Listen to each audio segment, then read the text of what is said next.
Guys, what's going on? I hope you guys are having a wonderful day. Welcome to drboycetv.com, the home for intelligent Black people. My name is Dr. Boyce Watkins, and I wanted to come in and talk to you guys today about things that are happening in the financial markets, as well as some interesting stuff going on with Tesla. Tesla is having some interesting issues right now. Their Cybertrucks are being recalled. Apparently, these suckers are not safe. They have a pedal issue where the pedal on the Cybertruck is just going down and not coming up. I mean, the accelerator, like you hit the accelerator, and next thing you know, you are accelerating nonstop. And it's kind of a crazy thing. I'm also going to talk to you guys really quickly about what's going on in the financial markets, what's happening in the stocks right now.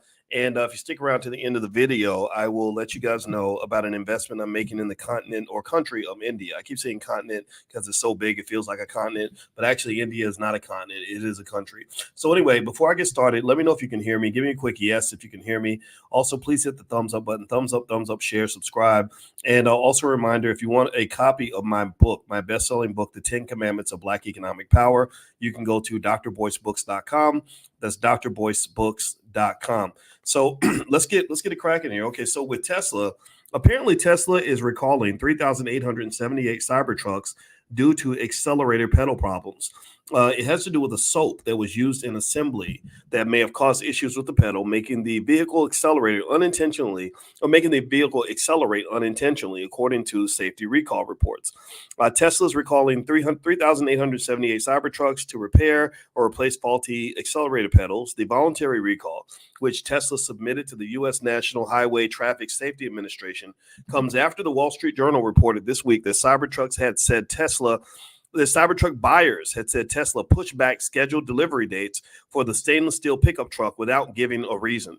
The Cybertruck's accelerator pedal pad might dislodge and get trapped, causing the vehicle to accelerate unintentionally and increasing the risk of a crash. Now, let's start there. First of all, I'm going to ask y'all about this ugly ass truck. Forgive me, Jesus, for just being honest. How many of y'all would drive on these things? Would anybody give me let me stop. Give me a yes or no. Would you spend money on a Cybertruck? I don't even know how much they cost. Let me see. What is the cost of a Cybertruck? How many of you would pay? Let's say it's $100,000. Okay, the base cost for 2024, used Cybertruck is 169,000 miles. Somebody's selling it for that much. The cheapest I see here is 157,995. Another used one is $209,990. So I'd like to ask you all, give me a yes or no. How many of y'all would spend nearly $250,000 on a big ugly ass truck? Did I sound a little biased when I said that? I hope I didn't sound biased. I hope I didn't hurt Elon's feelings. But then again, Elon don't care about my feelings, because I think Elon put up a post where he literally claimed, it was very sad. He claimed that Black people have lower IQs than white people. I saw a post where he put that up, and I said, dude, you've lost a fan, buddy. I don't know if I can support this. This is nonsense, man. Like, why would you say something like that? So Elon is fair game. Don't get me wrong. I'm not going to disregard everything he does, but I am a guy who's going to sit here and say, well, if you're so smart, then why are your trucks not working? If you're so smart, why has your stock price been in the absolute garbage? If you've been following Tesla stock, there was a time maybe a few years ago where I listened to a lot of the Kathy Woods and the experts who said that Tesla stock was a good buy. There's not a lot of evidence for that right now. I'm actually going to share my screen and show you Tesla stock price. And it makes me think about that Black man, the brother that I met a few years ago, who told me that he put 95% of his money into Tesla stock. And I tried to talk him out of it. I really did. And he did not seem interested in hearing what I had to say. And I will just tell you, I hate to have to do this, but this is a reason why you diversify, people. This is why you spread your money out. You don't put all your money in one place. If you look at Tesla stock, today is down just slightly, which isn't bad considering that they had the recall announcement today. So there's a little bit of bleeding, but not too much. You go back the last 5 days. Can y'all see that? Give me a yes if you can see that on your screen. You go back 5 days, Tesla stock drops 12.5%. You go back a month, Tesla stock drops 13.1%. You go back 6 months, Tesla stock drops 32.34%. You go back a year, Tesla stock has dropped 17.54%. So if you've been an investor in Tesla, you've pretty much been getting your butt kicked. You've been crying in your beer, crying in your soup, or crying in your Kool-Aid, or whatever it is that you drink or eat in the morning. And I can tell you that this really speaks to the reason that when you invest, I really want you to invest wisely. I want you to invest safely. I don't want you thinking that one stock is going to be your messiah. There is no one asset you can put all your money into that is guaranteed to give you the come up that you're looking for. Investing is not the lottery. A lot of people treat the investing like it's a stock market. You know, I see people, they say, we got a group, it's called Warrior Traders, man. We're trading options, man. We're gonna buy options, bro, and we're gonna make money. We're gonna double our money in a week, bro. That's what we're doing, bro. People that do that kind of stuff, they're really just taking gambling culture and bringing it into financial markets. Now, again, if that's your thing, if you are into the art of losing money or you want to risk it all, then I'm not here to stop you. I'm just here to tell you that that's not investing. Investing is consistency, buy and hold. It's a lean toward a little bit more conservatism. And right now, Tesla stock concerns me. I'm not a real big fan of Tesla, not just because the stock price has dropped. I mean, everybody has bad years. So I don't think a bad year is going to ruin a CEO. But I think that Elon has kind of pushed across certain boundaries that have really distracted from his core purpose. Even his own shareholders are starting to question him. I think this week he's asking them to ratify a $47 billion pay package that was the result of the deal he made when he first started Tesla. I think according to the contract, to be honest with you, they really owe him this money. So I don't have any problem with them paying him that money. But I do have a concern about the fact that I think he's screwing his shareholders. He's screwing his shareholders because he's spending a whole lot of time getting involved in stuff that ain't got nothing to do with making better Cybertrucks. He's spending a whole lot of time getting involved in a whole lot of stuff that doesn't involve building SpaceX. He's getting involved with a whole lot of things that don't have anything to do with him being a better CEO. He's just trying to be a social media personality that's out here just saying things that are a little bit crazy sometimes. And I think that he's gotten to the point where he's distracted from his core purpose. And I think that's what's going to keep him from reaching his fullest potential. But then again, maybe he's going to prove me wrong. I really hope he does.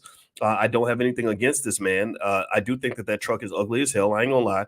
It's just like when I was on the phone with Kanye West, I remember thinking those are some ugly shoes, and I don't know who the people are that will spend insane amounts of money on ugly shoes and ugly trucks. But whoever these people are, God bless them. All right. So anyway, do me a favor, please hit the thumbs up button, thumbs up, share, subscribe. Like I said, when we get done with this podcast, it'll be in a few minutes. I'll give you an investment I'm making in India that I believe will help you in terms of making money long term. The reason I'm interested in India is because I read a recent report that said that a shocking 50% of all Indian people are not even on the internet. Do you understand that is a massive, massive opportunity? That's a major money-making opportunity. And I want you to be connected to that. So I'm going to give you the direct ticker symbol of something that you can buy shares of consistently, maybe for your kids or for yourself. That will help to improve your wealth. And also, if you want to get profit alerts on a regular basis, just pull out your phone, text the word stock, STOCK, to 87948. Text stock to 87948. I promise you I won't bother you unless I have something to tell you that's going to make you some money. My goal is to see Black people get rich.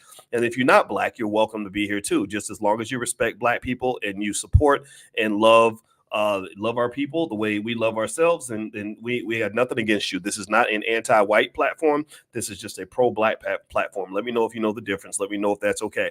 All right. So what else is kind of going on in the markets right now? This week, I'll tell you, it was a little bit of a volatile week. If you're in the Prime program and you are selling stock options for money, you're probably a little bit confused because earlier this week you had blood everywhere in your portfolio in terms of paper losses. Now everything's green, everything's going up. Today, the S&P 500 is up by about 220 points. But it says here on the headline for CNBC that it's headed for its sixth straight loss, but it doesn't look like a loss right now. So it looks like this is a big reversal. Netflix actually went down, which is very surprising because Netflix showed up with, I think, bragging about the fact that they had another 9 million subscribers or something. So the fact that Netflix stock had all these new subscribers and did not actually go up is very surprising to me. I got to see what the expectations were, but this stock went down by 8.5% today, which is just insane if you ask me, because because Netflix is a company that is dominating streaming. The best thing I can say about Netflix is most likely that Netflix is just overvalued. When a stock is overvalued, you can sometimes see it go down, even in the presence of what appears to be good news. So remember, just making money is not enough for a stock price to go up. You have to make more money than was expected. Third, we talked this morning in financial consciousness training about this war that's happening in the Middle East. You see that that Iran and Israel are going at it, and I can tell you that this is going to be a risk factor going forward. But the good thing about this counterattack, the way Israel came back at Iran in response to Iran attacking Israel, which was in response to Israel killing one of Iran's top military commanders, which I don't understand any of that. I can say this. On one hand, the downside is that this could affect stock prices. This could also affect the price of gas. And of course, there's also that little thing about this possibly being the start to World War III, which is a real problem that goes beyond money. But the good side, the good news is that the response by Israel was not as devastating as it could have been. It's not as damaging. Like they blew up. I think they attacked an airport, but they could have went after an oil refinery or something, which would have risk pushing the price of gas up to $4 or $5 a gallon. So I think that there's some economic consideration there. So there's some financial consciousness happening in the way these attacks and counterattacks are taking place, to the point where it's like, okay, I want to punch you, but I don't want to kill you, right? I want to hit you, but I don't want to destroy you, because this can actually affect all of us, which is an interesting thing. I think that the likelihood of wars have been significantly decreased because the world is more globally connected on an economic basis, and that's what it is. Now, Latanya is mentioning, Latanya, I love you so much, Latanya Turman. I've seen your name in here before. Thank you for coming by. She says, the analyst raised Netflix target price to $700. I bought a call option. Yeah. Well, Netflix is one of the GOATs in terms of streaming. They're one of the few. It's so crazy, because if you'd asked me 5 years ago if I thought that because I was doing this 5 years ago, I was doing this 10 years ago, I was doing this 15 years ago. If you'd have asked me years ago if I thought that Netflix was going to be the king of the streaming wars, I would have just said, you're out of your freaking mind. I would have said, no way, absolutely not. Disney's going to come in and just kick their butt, and not even write down their name when they do it. It's going to be no Vaseline. They're going to tear them up. And Disney walked away limping. Paramount's walking away limping. All these companies that came in and thought they were going to take Netflix's lunch money, it all got sent away with a nub. Like, Netflix just beat the hell out of all these companies, and now they're right back to where they were. Right? You know that song, Right Back Where We Started From? I think that's how I said it wrong, though. We're going to get it right back to where we started from. That's the song I'm thinking about, right? That's what happened. They're right back where they started from. They're right back where they were in 2017. In 2017, they were licensing content from Netflix, and now they're back to licensing content to Netflix. They're not doing what they thought they were going to do. They thought they were going to make their own stuff, distribute their own stuff, create their own streaming platform, and they're finding, similar to what Blockbuster found out, that the people running Netflix are just pretty damn smart. They're just not. I mean, they just have some sort of proprietary technology and an algorithm that's just absolutely gorgeous, and I just think it's amazing. So now I see Armando and some others are mentioning this fight between Tyson and the white boy Jake Paul, which really all that is, that fight. First of all, the fight's a joke. The fight's an absolute joke. I mean, it's stupid. It's absolutely stupid. It's first of all, Mike Tyson is 100 years old. I think he's almost 60.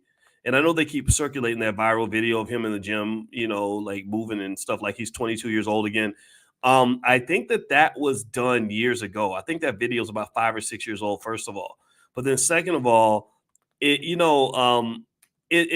really is something where first of all, do you think these guys are really going to be fighting? Like, do you think they're really going to be punching each other in a way where they're trying to actually win the fight? It's an exhibition fight. It's a joke. All it is a joke. And all that movie is, I mean, well, I call it a movie because that's what it is. Does anybody remember the movie The Great White Hype? How many of y'all remember the movie The Great White Hype with Damon Wayans? The Great White Hype, in case you don't know, it was a movie about a black boxer and a white boxer, And the black boxer was clearly superior to the white boxer. The black boxer was clearly the champion, and he had real skill. The white boxer did not have skill. The white boxer was just a guy they found on the street who had a little bit of charm and appeal. You know, the ladies thought he was attractive, and they said, okay, we got to just put this guy up here so that he can help us sell tickets. And so effectively what tends to occur in sports is that you have the great white hype. There's an image from the movie right there. And it's really funny. I have a special relationship with that movie because I saw that movie I saw it again. Maybe I watched it in 2006, 2007. And you're not going to believe this. I kid you not. You're not going to believe this. So after I watched this movie, I saw I went to sleep, and you know how you dream about stuff that you saw on TV that day. So I went to sleep, and I had a dream about Damon Wayans, and I was talking about Damon Wayans, and I remember Method Man was in that movie also. He was like a rapper in the movie that kind of came out when the boxer came out. And so the very next day, this is a true story, guys. I have no idea how this happened. This is one of the weirdest things that ever happened in my life. I got a call out of the blue from an ESPN show called Quite Frankly with Stephen A. Smith. Anybody remember that show? And so the Quite Frankly people called me, and I said, yeah. They said, we'd like you to come on the show and talk about your book, What If George Bush Wore a Black Man? And I said, sure, absolutely, because stuff like that's great. I mean, to be able to promote your product on a national platform is always an opportunity and an honor. And I said, who are going to be the other guests on the show? You won't guess who the other guests were? Method Man and Damon Wayans. Isn't that crazy? I don't think I've ever told that story publicly. I've never told that story publicly. But literally, after I had a dream about Damon Wayans and Method Man, I had just the day before watched The Great White Hype. The very next day, out of the blue, unsolicited, I'd never called them. They called me, Quite Frankly, with Stephen A. Smith, invited me on, and the other guests were Damon Wayans and Method Man. And it was a really interesting day. I'll never forget that because I met Damon. He asked me about my book. He asked for a copy, said he wanted to read it. Honestly, I ain't gonna lie. At that time, I had not met a lot of celebrities, so I was kind of frozen. I'm like, wow, that's Damon Wayans. How cool is that? And he asked me the question. I could barely answer it because I was just sitting here thinking, wow, this is Damon Wayans. And I said, yeah, you can have a copy of my book. I didn't think he was going to read it or anything or whatever. I gave him a copy. And I sat with him in the green room for a while. I wasn't impressed with that conversation. It wasn't a great conversation. Celebrities are hard to talk to. Some of them, unfortunately, to be honest with you, can be a little bit arrogant and a little bit aloof. Then later on, I sat with Method Man, though, for a good 45 minutes to an hour or whatever when you're waiting for these shows to call you in. He was one of the coolest guys ever to talk to. I really enjoyed talking to Method Man. He was not just intelligent, but responsive. Like if you said something, he heard what you said, and everybody wants to be heard, you know. And here I was just a little college professor at Syracuse, so I wasn't nobody. And I'll never forget that. But I kid you not. So I actually went on. I don't know if that episode's anywhere online, but we had an interesting conversation where we actually talked about Tupac Shakur and stuff like that on the episode. If I can find it somewhere, I'll put it online so you guys can watch it. But anyway, long story short, when I see that fight between Tyson and Paul, which I do think is going to be a ratings boost for Netflix, you know what I also think about is I think about all the other examples where white versus black is a big moneymaker. America has an undiagnosed, untreated racial issue. And because of that undiagnosed, untreated racial issue, whenever something happens that shows the racial divide, anything that flares up old racial tensions, it's always going to make money. That's why Angel Reese versus Caitlin Clark wasn't just one basketball player against another. It wasn't just one super talented woman with a killer jump shot against another talented, beautiful woman from the South who just can dominate in the middle. No, this was Bird versus Magic. That's what that was. That's what Caitlin Clark versus Angel Reese was. And as a result of that, you had the highest rated women's basketball game in history. You had the women's national championship. They got more viewers than the men for the first time ever. And both of these women are millionaires now because of the obvious racial tension that pops up. So people that pick Tyson versus Paul, they know what they're doing. They know how much money gets made by getting all the black team on one side, all the white team on another side, and next thing everybody's picking a side, right? Like, how many of y'all, seriously, how many of y'all think Tyson is better than Paul? Give me a yes if you think that, right? Most of you are black. Most of you like Tyson more than you like Paul. And if you're white, then maybe you like people similar to yourself. And this is what's interesting too, is that some people think, oh, that's just racism, right? But I think that's human nature. I think human beings tend to connect to people that are similar to themselves. So that's why Caitlin Clark went to the WNBA and got a shoe deal faster than a lot of women who are much more accomplished. There are women in the WNBA who have been finals MVPs on multiple occasions, who won national championships, who won the scoring title, defensive player of the year. They can't get a shoe deal. Caitlin Clark got one out the gate. She got one out the gate. And some people say, well, that's racism. That's racism. No, it's not. It's not. I mean, yeah, it kind of is, but not in the way you think. It's not like they said, well, we want to give the shoe deal to her because she's white. They gave her the shoe deal because she's going to make the most money. Why? Well, because there are more white people in the total addressable market. The size of the addressable market makes a difference. That's why Yao Ming, the player from China, the guy that played against Shaq years ago, anybody remember Yao Ming? Yao Ming got into the All-Star game every year because when they held the vote for the All-Star team, half of China voted for him. That's a lot of people. That's a big addressable market. So really, I think that you should understand when it comes to economics, it ain't just about race or somebody decide, no, I'm going to pay the white boy more money than the black guy. I mean, that exists. That might happen like on a job. But when you talk about marketing, it's all about the Benjamins, and racial tension sells tickets. The OJ trial was one of the biggest television events in human history, and it wasn't because of the horrible crime that allegedly occurred. That's not why the OJ trial generated more viewers than the Super Bowl and made billions of dollars.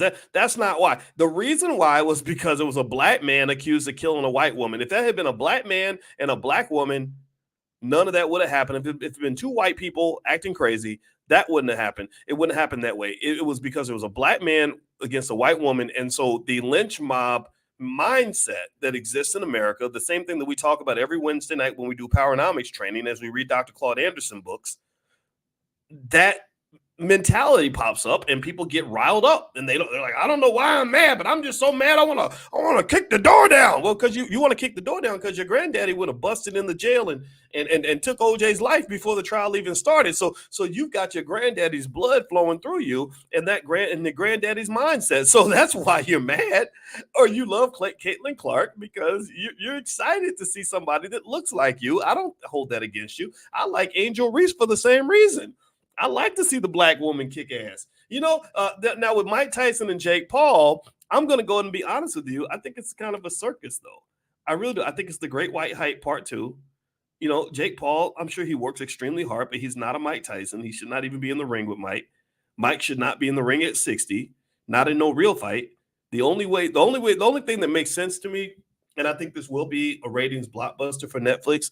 Netflix is getting involved in live sports. Live sports is one of the greatest streaming revenue drivers on the planet. That's why major platforms have been paying literally as much as, I think, something like $100 million just to broadcast one NFL game. I mean, just crazy stuff like that. I'm like, whoa. And well, it's because people just love live sports. What Netflix is doing that I think is interesting and perhaps brilliant is they're not really going so much for real sports. They're going for fake sports like this. This ain't no real sport. This ain't no real boxing match. Shouldn't no man almost 60 be out there really taking real blows to the head? That's not appropriate. You get messed up like that. And if Mike Tyson really hit Jake Paul as hard as he can hit a human being, Jake Paul would be all up in the hospital, all up in a coma, and possibly in the morgue. Mike Tyson, at one point was the most ferocious puncher I've ever seen. I'm sure his punches still hurt.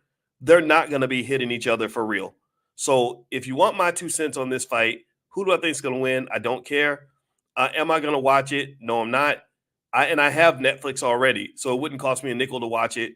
But I don't really like this for the same reasons that I don't like WWE. I don't like fake stuff. I'd rather see a real fight than a fake one. This is a fake fight. So anyway, that enough of that, guys. I didn't want to belabor on onto these other issues, but I'd like to ask you if you could very quickly, please hit the thumbs up button, thumbs up, share, subscribe. Also, just a reminder: the All Black National Convention's happening in Chicago, October 25th to the 27th.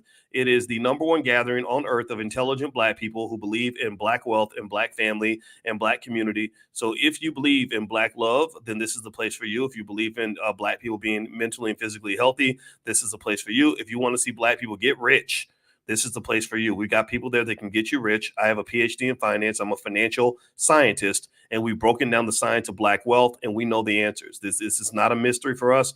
So feel free to join us. You can go to allblacknationalconvention.com. That's allblacknationalconvention.com. And also, I have a new book out. It's called The 10 Commandments of Black Economic Power. It's an Amazon bestseller. If you'd like to get a copy of my book, and also Dr. Claude Anderson, the original GOAT of Black economics, he's the modern Marcus Garvey. His books are also there as well. So if you go to drboycebooks.com, that's drboycebooks.com, you can get a copy. And also, if you'd like to join us, every single morning we do financial consciousness training.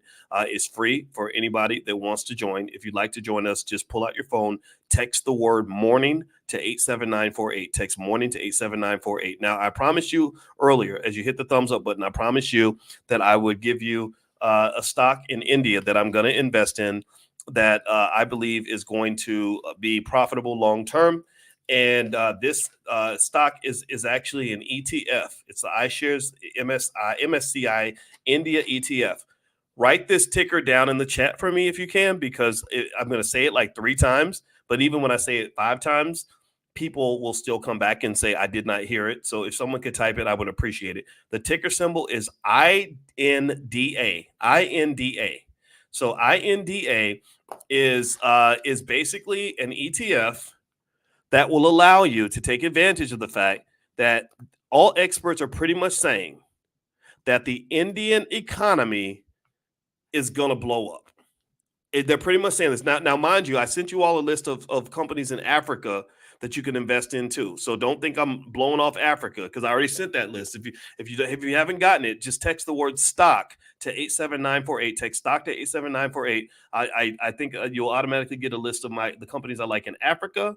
You'll get a list of a bunch of companies I like in India. In addition to this ETF, you'll get a list of AI stocks that I like. I'm all about seeing Black people get money. So I want to see, or even if you're not Black, again, as long as you love Black people the way we do, then you're welcome too. But literally, this particular ETF is positioned such that as the Indian economy grows, this ETF should be a beneficiary. It's expected to be. Now, again, this is not investing advice. All investing involves risk. Give me a yes if you understand that risk is involved and that this is not investing advice. I have to make sure we're clear about that. But if you want to know where I'm positioning money to take advantage of the growth of India, it would be that one particular ticker that I just gave you guys. Now, here's the thing.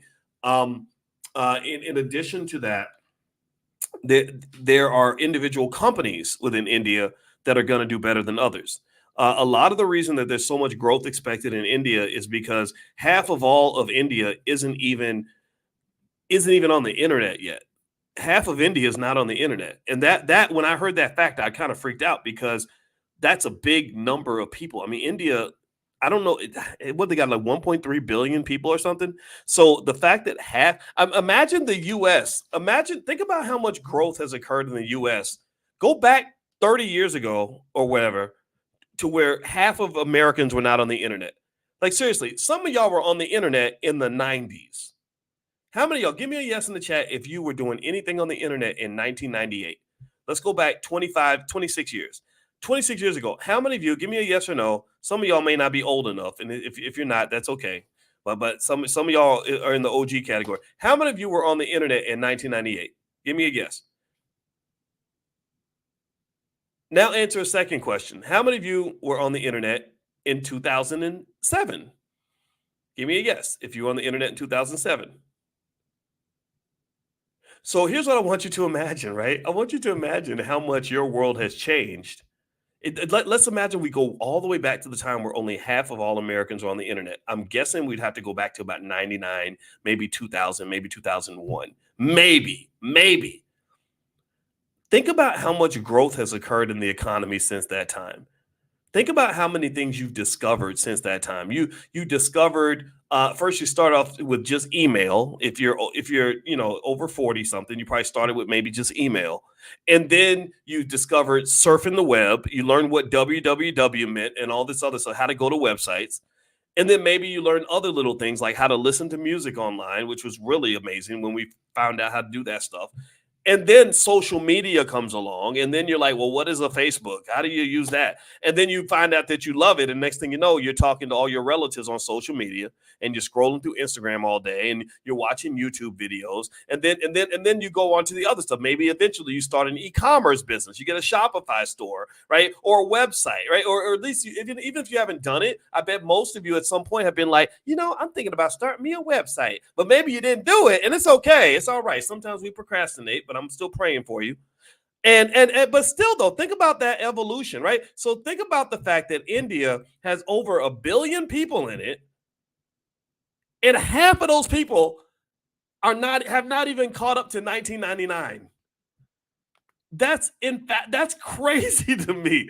I can't even imagine that. So the amount of economic growth is insane. The amount of potential. 1.417 billion people live in India. 700 million of those people are not even online yet. They haven't even got to "you got mail." So basically, this is one of the reasons why, as you invest, I encourage you to have an international investing strategy. So if you want to start with India, again, pull out your phone, text the word stock to 87948. I will send you the list of India's companies that I like later on today. I'm going to schedule for later, so you have time to get on the text list. And hopefully that will help you. I hope I can add some value to your life by sharing that with you. All right. So anyway, guys, one other thing I want to mention too is that we do actually have a $5 a day investing plan. If you're just trying to get started, we have a free $5 a day investing plan that you could take a look at by going to blackwealthmasterplan.com. Black Wealth Master Plan is the number one master plan for how any Black family of any income level can be wealthy in less than a generation. It is the plan that I put together specifically for you. I designed it deliberately to make it so simple that a 5-year-old could do it. It just takes a little bit of discipline and consistency and commitment. So the basic idea is that by investing small amounts of money, which I tell you exactly how to do it at blackwealthmasterplan.com, you can literally have $10,000 in liquid assets approximately in the next decade. Actually, I'm sorry, not 10,000, 21,000 approximately, give or take a few thousand, because there's no way to predict the future. And then was 100,000 after 20 years, $250,000 after 30 years, $750,000 after 40 years. If you accelerate the investment, like if you invest, I talked to a single mom yesterday. We were getting ready for the Stock Options Summit. The Stock Options Summit is this weekend in Los Angeles. I wish I could invite you, but unfortunately it's sold out. There's no tickets online. There's no tickets at the door. So I can't invite you. I'd love to invite all of you, but I can't. But I was talking to a mom, and I told her, she said she has a 4-year-old son. So here's what I told her. I said, okay, do you have a car note? She said, no, I don't have a car note. I paid my car off. I said, okay, are you going to get a car? She said, yeah, I'm going to get a new car. I said, how much would you be willing to pay on your car note for your child? And she said, I don't know, about maybe $600 or I said for your car. I'm sorry. I said for your car, right? I said, how much would you be willing to pay? She said, oh, about $600 a month. I said, yeah, well, that makes sense because the average used car note in America is about $500 and something, right? So I said, do you know that if you put the same amount of money into the S&P 500 that you're putting into your car, that by the time your son is 30 years old, your son could be very close to being a millionaire? And she said, really? I said, yeah. I said, really? So here's the deal. Look, if you, I said, the only question I got to ask you right now as a mom is, I said, do you love your son as much as you love your car? She said, oh, I love my son more than I love my car. She almost got taken aback by the question. Like, how dare you ask that? I said, good. So since it's clear that you love your son more than you love your car, and she's a smart lady, so it wasn't like she got offended by the question. It was an easy question for her to answer. I said, so given that you love your son more than you love your car, then I would say that whatever you invest in your car, invest that same amount in your son. And then what I did was I showed her, I pulled out my phone and I said, this is not, I said, I'm a finance professor. I can't go around just making stuff up. I said, so imagine if you gave your son, let's say three or $400,000, and he was able to go online and buy shares of a company like Coinbase, right? Pay attention now. I'm about to give you something that's more valuable than anything you ever learned in college. Coinbase stock is traded $217 a share. So I said, imagine if you bought your son 2,000 shares, or he bought himself 2,000 shares of Coinbase. 2,000 shares of Coinbase right now at the current price would cost $434,400. Sorry, actually, it's $600 now because the stock price has changed by the second. So, he can afford that easily because you've invested for him. Your mama set him up. He's good, right? He ain't doing strugglenomics. He's not out here begging. He's not, robbing people, taking penitentiary chances. He's not having to go to some job that he hates and stressing himself out and drinking himself to sleep to deal with the stress of the job that he hates. He's free because mama had a plan. Mama made a choice. Mama made a decision. So let's say he takes that money and he buys 2,000 shares of Coinbase stock. Some of y'all know where I'm going with this because some of y'all already know how we do this stuff over here in the Black Business School. So I said, do you know? And I pulled out my phone and showed her because sometimes if you tell people stuff, they don't know it. They got to see it, right? I said, so right now on the market, I could sell call options on that Coinbase stock. The current price is $216. I could sell call options with a really conservative strike price of like $230 that expire next week. And I could sell those call options for $5.30 a piece. Give me a yes if you're following this. Let me know if you're still following the example. I want you to hear this because this is going to change your life if you've never heard this before. And if you've already heard it, I want you to hear it again until you actually decide to implement some of this stuff, because this is the secret. This is the key. This is the freedom train. This is how you get there. Okay. All right. So the call options that you could sell are $5.30 a piece. Your son has 2,000 shares that he can sell options on. So that means that the amount of money he would receive would be for that week, for 1 week, would be 2,000 times $5.30 a piece. So do you know how much money per week your son would have in income by doing exactly what I just showed you that literally a 7-year-old can do? And she said, how much? I said, oh, he would be making $10,000 a week. I said, do you know how much $10,000 a week is on an annual basis? She said, no. I said, that's $500,000 a year in income. $500,000 a year. Do you know that the average salary of a surgeon in the U.S. is roughly about $300,000 to $400,000 a year? The top earners in surgery earn $362 per year. And to be a surgeon, you have to go to college for 4 years. Then you got to go to medical school for 4 years. Then you have to do a year of your internship or whatever. Then you got to do 5 years of a residency. And then if you're a specialist, you got to do sometimes another 2 or 3 years. And then that's when the hard work begins. Then you start working for real. Then you're going to be doing 14-hour shifts, spending all this time at the hospital, so busy that you don't even have time to spend your money. Your family, your health, all these things that matter to you are going to fall apart because you're working so much. A lot of you that are medical doctors or high understand this part of life that they never tell you about. I said, so literally by investing for your child now, you would give him a chance to have the income of a surgeon, and he doesn't even need a college degree. He doesn't need. So I said, for Black people, I think we've been lied to. I think that we've been given the wrong goal. I really do. I think that we're given these dreams about, getting out of the hood and making it, what it means to make it. I overcame so much to make it. I came from nothing and now I'm here. And it's like, okay, so what does that mean? Well, that means that you had a goal and you accomplished the goal. And if you're in that category, I congratulate you. So what are the goals that we tend to be given, right? The goals are like, for regular people, it's like, okay, get your college degree, which involves like lots of student loans, lots of work, lots of time. For some people, it's silly. Like, I'm going to go win the lottery. I'm going to go buy a bunch of lottery tickets until hopefully I win one.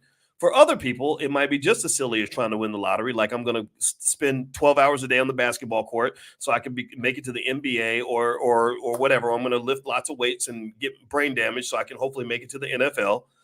And then for a lot of us, it's just, I'm going to work hard for 30 years and save money. And then one day I'll be financially free. And what I'm saying is, I think we have the wrong goal. I really do. I think that the goal, or maybe, or for other people, it might be, look, I'm going to get on Basketball Wives and marry me a rich husband, right? Or I'm going to do like Cardi B and I'm going to sell some booty in order to get money from people that come in the strip club, right? Whatever, right? People have their own, or if somebody else, it might be like, my dream is I want to become the best rapper in California so that I can get a record deal, so that I can get robbed by Clive Davis or something, and get sent to Diddy parties where bad things are going to happen to me, right? We have all the wrong dreams. That's my point. We have the wrong dreams and the wrong goals.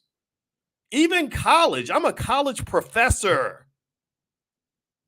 And even college might be the wrong dream. I said, you know what the American dream is for Black people when it comes to wealth? It's to build a capital base that will allow you to become an investor.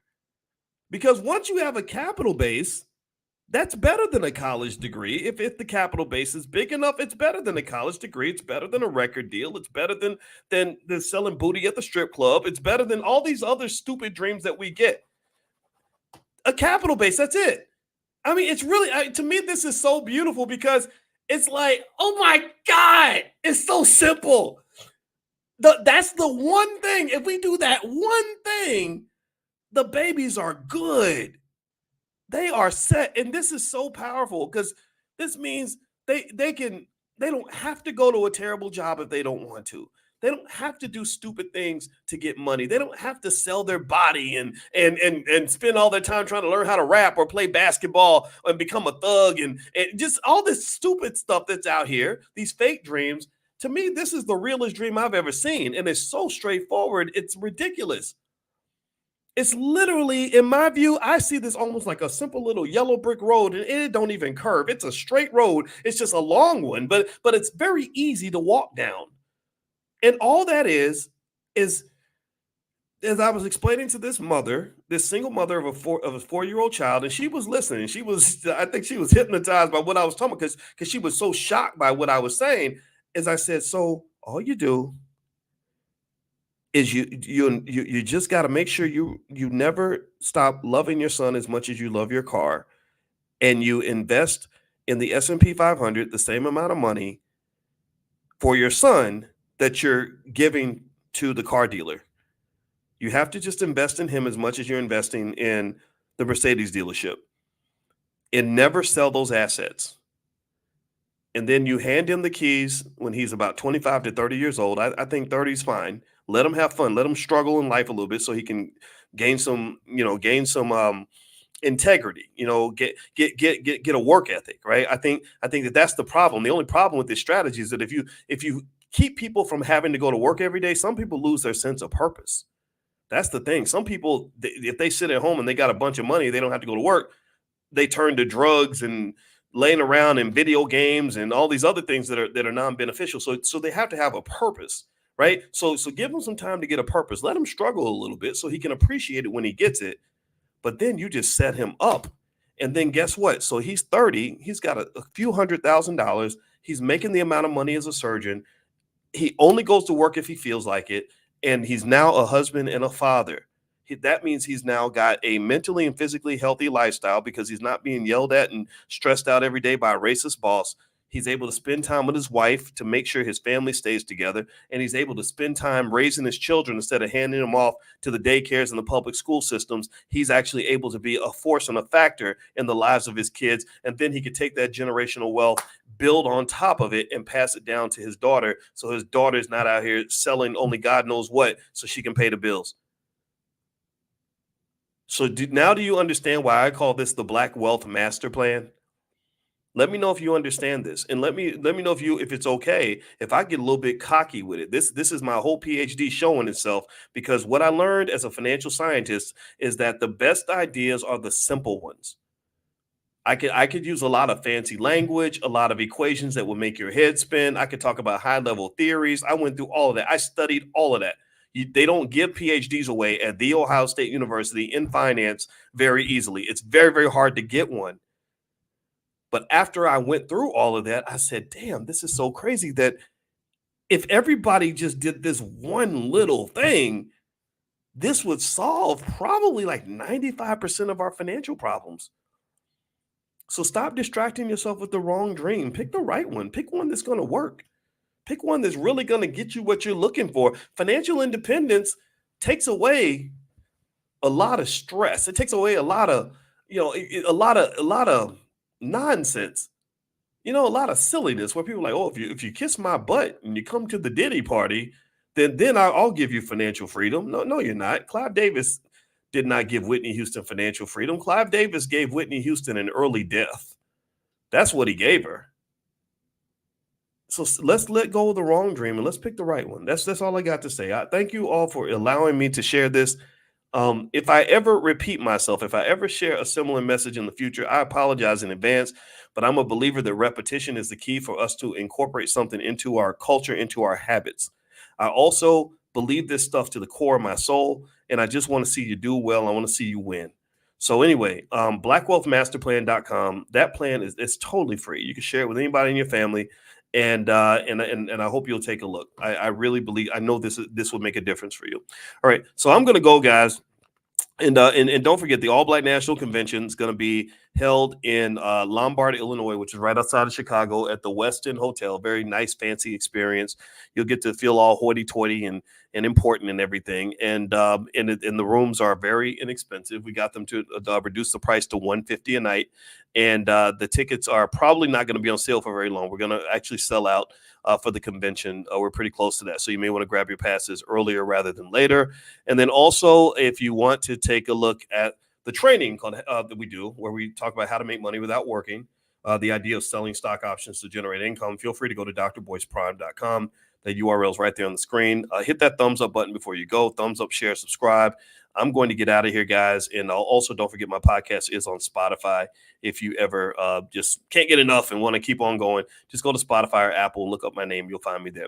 And also, I'll see you all tomorrow morning as well. Actually, not tomorrow morning. Sorry, I got to skip tomorrow morning's financial consciousness training because of the Stock Options Summit, but I will pick it up back on Sunday.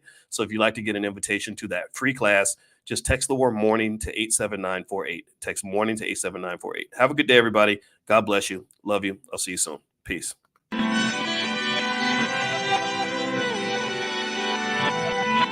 Here we are, clan the isms, cataclysm, great. Our people out here struggling, trying to make it in this state. Everybody out here doing it, but we the ones who late. Now family, we the ones who gotta delegate. Get that money in the power, never be fake. Stick to cosign for 3.